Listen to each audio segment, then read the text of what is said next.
So what is inferential statistics?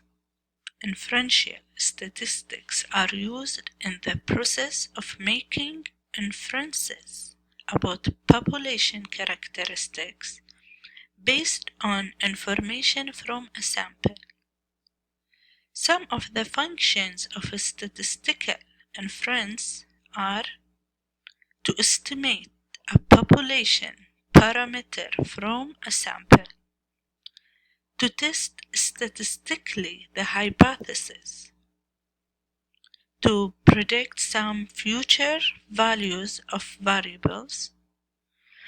We will focus on the function of testing null hypotheses, but let me first do an overview about the hypothesis. What is an hypothesis? It is a specific statement of a prediction.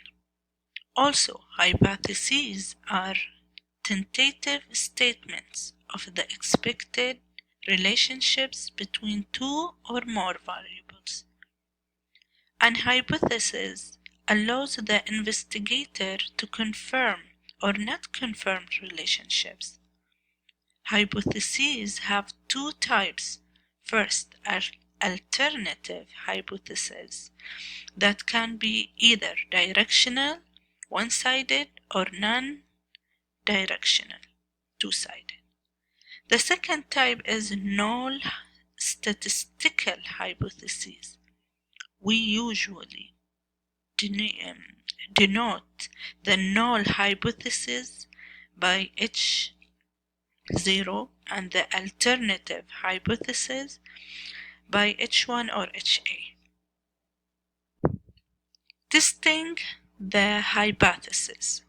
The purpose of the research study is to decide which of the two hypotheses, null or alternative, will be supported by the facts.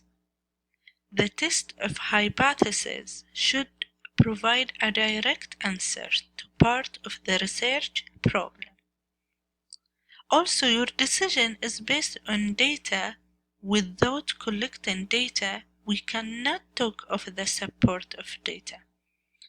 An hypothesis gives some theoretical model for the data.